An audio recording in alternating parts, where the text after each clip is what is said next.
이스라엘은 타협하지 않겠다고 말하고 있습니다. 우리는 800만 팔레스타인 사람들을 지배할 것이라고 합니다. 문제없습니다. 그래서 이 정권이 아파르트헤이트 정권이라고 불리는 이유입니다. 이스라엘, 특히 네타냐후 총리와 그의 급진적인 내각은 아니, 이건 우리 거다. 우리는 영원히 이걸 지킬 것이다 라고 말합니다. 그들은 미국이 자기들 손아귀 위에 있고 미국이 자신들 말대로 움직인다고 믿습니다. 미국 사람들은 네타냐후가 지난 20년 동안 미국이 겪어온 이 끔찍한 전쟁들의 주된 원인이었다는 사실을 이해해야 합니다. 이 사람은 미국 경제학자 제프리 삭스입니다. 그는 세계 정세에 대해 미국에서 가장 이성적인 목소리 중 하나로 부상하고 있습니다. 삭스 교수는 미국 정부의 전 세계 분쟁 개입에 대해 진실을 말하는데 두려움이 없습니다. 오늘 영상에서는 이스라엘과 팔레스타인 간 복잡한 역사에 대해 알아봅니다. 여러분은 베냐민 네타냐후가 미국 정부를 이용해 중동에서 자신의 더러운 일을 처리하는 방식과 미국 정부가 이스라엘 로비에 자신을 어떻게 팔았는지 알게 될 것입니다. 이스라엘에 대한 객관적이고 합리적인 분석을 원한다면 이 영상이 적합합니다. 시작하겠습니다. 삭스 교수님, 지금 가장 큰 위협이라고 생각되는 중동에서의 전쟁에 대해 이야기하고 싶습니다. 지난해 10월 7일 이스라엘에 대한 잔혹한 공격 이후로 대략 13개월이 지난 지금입니다. 그리고 이것은 매우 흥미로운 일입니다. 왜냐하면 저는 미국과 이스라엘이 국제 무대에서 실제로 고립되고 있다고 믿기 때문입니다. 미국은 무슨 일이 있어도 이스라엘을 전폭적으로 지지하고 있습니다. 바이든 대통령은 네타냐후에게 여러 번 레드라인을 제시했습니다. 제 말은 네타냐후가 모든 선을 넘고 자기 뜻대로 행동하는 것 같습니다. 우리는 이란, 헤즈볼라와의 갈등 심화를 목격했습니다. 여기엔 갈등이 더 커질 가능성이 많습니다. 중동의 이 갈등을 어떻게 보시나요? 생각을 말씀해 주세요. 이 갈등은 사실 100년 정확히는 107년 전으로 거슬러 올라갑니다. 영국 제국이 1차 세계대전 이후 팔레스타인이 유대인들의 고향이 될 것이라고 선언했습니다. 물론 그곳엔 팔레스타인 사람들이 있었지만 그들의 의견은 듣지 않았습니다. 참고로 전형적인 영국식 방식으로 이른바 벨푸어 선언은 전반적으로 엄청난 이중성의 일부였습니다. 왜냐하면 영국은 그 땅을 3번이나 서로 다른 쪽에 약속했기 때문입니다. 한 번은 유대인들의 고향으로, 또 한 번은 헤자즈의 샤리프 가문에게 아랍인들이 그 땅을 차지하게 해주겠다고 약속했습니다. 수십 년 전에 나온 멋진 영화 아라비아의 로렌스를 보신 분들은 아시겠지만 바로 그 에피소드가 그 영화에 나옵니다. 아랍인들에게 이 땅이 너희 땅이 될 것이라 약속했지만 이는 기만이었습니다. 그리고 세 번째 약속이 있었는데 그것이 바로 사이크스-피코 조약입니다. 영국은 영국과 프랑스가 그 땅을 나눌 것이라고 했죠. 이것은 이미 한 세기 전부터 문제가 시작되었다는 것을 의미합니다. 이 땅은 누구의 것인가요? 1947년에 팔레스타인 인구가 전체 인구의 대략 3분의 2였고 유대인 인구는 그때 전체 인구의 약 3분의 1이었습니다. 처음에 비해 훨씬 증가한 수치였습니다. 유대인 인구는 유엔으로부터 전체 토지의 56%를 할당받는 계획을 받았고 아랍인들은 44%를 받게 되었습니다. 팔레스타인인들은 이것이 불공평하다고 말했습니다. 왜 우리가 이걸 나눠야 하냐고 했죠. 우리는 다수입니다. 우리는 독립국가가 되어야 합니다. 이 문제로 전쟁이 일어났고 이스라엘은 독립을 선언했습니다. 이스라엘은 테러를 이용해 사람들을 쫓아내거나 공포심으로 내몰았습니다. 난민이 된 수십만 명의 팔레스타인인들과 그들의 자녀, 손주들은 계속해서 난민으로 살아가고 있습니다. 가장 최근 전쟁이 가장 잔혹하게 벌어지고 있는 가자지구를 포함해서 말이죠. 그리고 이런 상황은 수십 년째 계속되고 있습니다. 두 국가가 존재해야 한다는 생각은 물론 유엔에서 수십 차례나 언급되었습니다. 그리고 이스라엘이 남아있던 팔레스타인 영토를 점령한 6.1 전쟁 이후 유엔 안전보장이사회는 즉시 유엔 결의안 242호를 통과시켰습니다. 그것은 이스라엘의 손에서 벗어나야 하는 점령지였습니다. 그리고 1967년 국경 정확히는 1967년 6월 4일의 국경을 기준으로 팔레스타인 국가가 세워진다는 개념이 국제법에 초석이 되었습니다. 이스라엘은 계속 이를 막으며 우리는 모든 것을 지킬 것이라고 말합니다. 이것이 바로 이번 전쟁의 근본 원인입니다. 이스라엘은 타협하지 않겠다고 말하고 있습니다. 우리는 800만 명의 팔레스타인 사람들을 지배할 것이라고 말하는 것입니다. 문제없다는 식이죠. 그래서 이 정권이 아파르트헤이트 정권이라고 불리는 것입니다. 저는 이것이 적절한 표현이라고 생각합니다. 왜냐하면 이스라엘, 특히 네타냐후 총리와 그의 급진적인 내각이 아니, 이건 우리 거다. 우리는 영원히 이 땅을 지킬 것이다 라고 말하기 때문입니다. 국제법은 당신들이 점령지에 있다고 말합니다. 그리고 국제사법재판소는 올해 초에 이스라엘이 실제로 1년 안에 이 땅을 떠나야 한다고 선언했습니다. 그리고 유엔 총회는 그로부터 몇 주, 몇 달 후에 국제사법재판소의 판결을 지지하는 투표를 했습니다. 제가 왜 이 모든 이야기를 하냐고요. 왜냐하면 이 전쟁의 진정한 해법은 팔레스타인 국가, 이스라엘 국가와 나란히 존재하는 팔레스타인 국가이기 때문입니다. 이것은 결코 협상을 통해 이루어지지 않을 것입니다. 왜냐하면 이스라엘은 절대 반대하기 때문입니다. 그들은 모든 것을 가지고 있습니다. 그들이 왜 협상해야 하겠습니까? 그리고 그들은 미국이 자기들 손아귀에 있다고 생각합니다. 미국이 자기들이 시키는 대로 다 한다고 생각하죠. 그리고 지금까지 미국은 그들이 시키는 대로 해왔습니다. 그리고 미국 사람들이 이해해야 할 아주 흥미로운 점은 네타냐후가 지난 20년 동안 미국이 겪어온 이 끔찍한 전쟁들의 아마도 주된 원인이었다는 것입니다. 이것은 잘 알려져 있지 않습니다. 그 이유는 네타냐후의 원칙이 모든 것을 다 가진다는 것이기 때문입니다.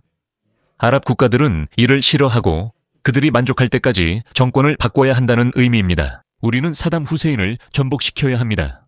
우리는 시리아의 바샤르 아라사드를 전복시켜야 합니다. 우리는 리비아의 무아마르 가다피를 전복시켜야 합니다. 우리는 이란 정부를 전복시켜야 합니다. 그게 바로 그의 생각입니다. 제 생각에는 정말 말도 안 되는 생각입니다. 즉, 우리는 용납할 수 없는 일을 하고 다른 사람들이 반대하면 그들을 전복시켜야 한다는 겁니다. 그리고 그거 아세요? 미국은 20년 동안 네타냐후의 게임을 해왔습니다. 이제 그만둘 때입니다. 이것은 미국의 안보에 도움이 되지 않습니다. 세상에 이스라엘의 안보에도 도움이 되지 않습니다. 이스라엘은 점점 더 근본적인 위험에 처하고 있습니다. 국제적으로 완전히 고립되어 있습니다. 조만간 국제사법재판소에서 이스라엘이 실제로 집단학살을 저지르고 있다고 판결할 수도 있습니다. 왜냐하면 지금 남아프리카 공화국이 제기한 사건이 현재 심리 중이기 때문입니다. 그것은 완전히 충격적이고 고통스러운 결정이겠지만 정말 아주 가까운 시일 내에 내려질 수도 있습니다. 네타냐후의 이런 급진적인 생각은 모든 것을 유지하고 팔레스타인 국가를 인정하지 않으며 이에 동의하지 않는 사람은 누구든지 전복시키겠다는 것입니다.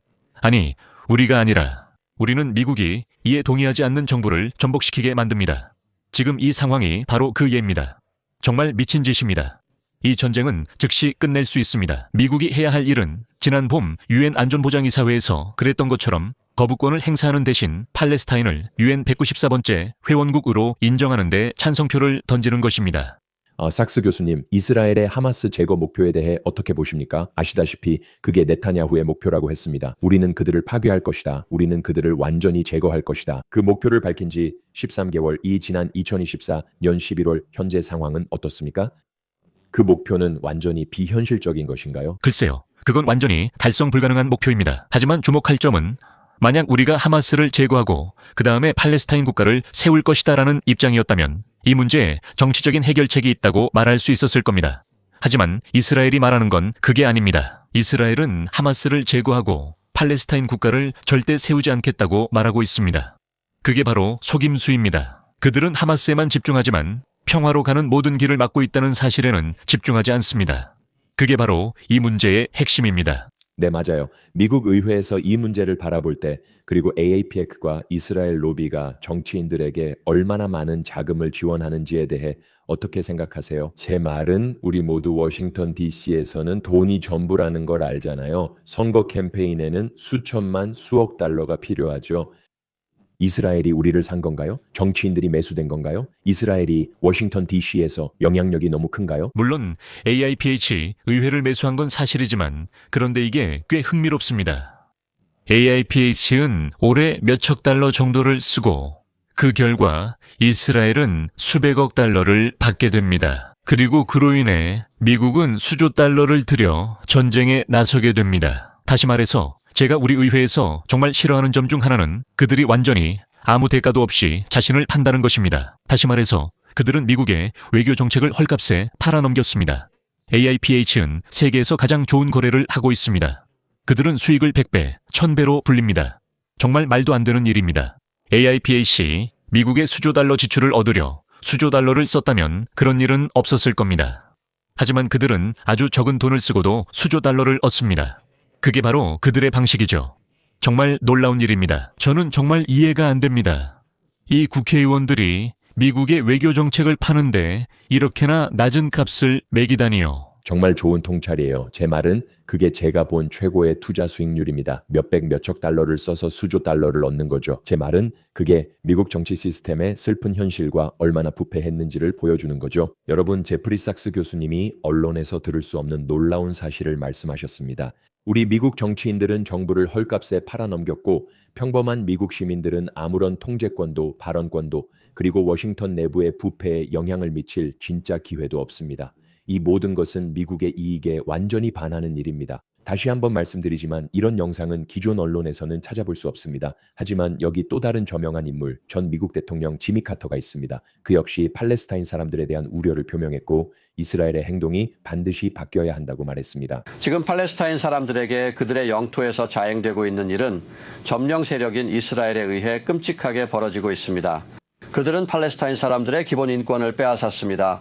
이는 남아프리카 공화국 흑인들에게 일어난 일과 같습니다. 그리고 저는 이 책에서 남아프리카 공화국에서처럼 인종차별에 기반한 아파르트헤이트가 아니라는 점을 분명히 밝혔습니다. 하지만 이것은 소수 이스라엘인들이 팔레스타인인들의 땅을 차지하고 그 땅을 계속 소유하려는 욕망에 기반한 것입니다. 그리고 팔레스타인인들을 그들 자신의 재산에서 배제하고 억압해서 그들이 자신들의 재산을 빼앗긴 것에 대해 분노하거나 반대 의사를 표출하지 못하도록 하는 것입니다. 그것이 바로 서한 지구에서 일어나고 있는 일입니다. 그리고 이 나라, 미국 사람들은 이런 사실을 전혀 알지 못합니다. 그들은 이런 문제에 대해 결코 논의하지 않습니다. 이에 대한 토론도 없습니다. 이 나라에서는 이스라엘에 대한 비판이 전혀 없습니다. 갈등의 근본적인 원인은 이스라엘인들이 다른 사람들의 땅을 지속적으로 점령하고 있기 때문입니다. 그리고 이것은 유엔 결의안을 직접적으로 위반하는 것입니다. 국제 쿼텟의 로드맵을 직접적으로 위반하는 것이기도 합니다. 이것은 이스라엘 지도자들이 제가 대통령이었을 때 캠프 데이비드와 오슬로에서 했던 약속, 즉 이스라엘이 점령지에서 철수하겠다는 약속을 직접적으로 위반하는 것입니다. 그들은 그 약속을 지키지 못했습니다. 오늘 영상을 마무리하며 여러분이 한 가지 단순한 사실을 꼭 기억해 주셨으면 합니다. 이스라엘의 불법적인 팔레스타인 영토 점령, 수백만 팔레스타인인들에 대한 계속되는 아파르트헤이트 통치, 그리고 그 통치를 지키기 위한 극단적인 폭력은 모두 이스라엘의 생존을 위태롭게 하고 있습니다. 이스라엘의 생존권을 의심하는 사람은 아무도 없습니다. 이스라엘은 이미 유엔이 공식적으로 인정한 독립국가입니다. 이 갈등은 단순히 팔레스타인 사람들에게 똑같은 자유와 그들 자신의 미래를 가질 기회를 주는 것에 관한 것입니다. 오늘 영상의 시작에서 보셨듯이 전 세계가 팔레스타인 사람들에게 자결권을 부여하는 데 하나로 뭉쳤습니다. 그리고 중동에서 평화가 이루어지려면 그것은 미국과 이스라엘의 변화에서 시작됩니다. 여러분, 오늘은 삭스 교수님과 함께하는 3부작 시리즈의 두 번째 시간이었습니다. 다음 영상에서는 미중 관계의 미래와 트럼프 대통령이 세계 두 초강대국에 어떤 영향을 미칠지에 대해 이야기할 예정입니다. 이스라엘 에피소드가 재미있었다면 여기를 클릭해 이스라엘 가자 전쟁 분석 영상을 시청하세요. 그리고 항상 그렇듯이 여러분의 아낌없는 성원에 감사드리며 곧 다음 영상에서 다시 뵙겠습니다.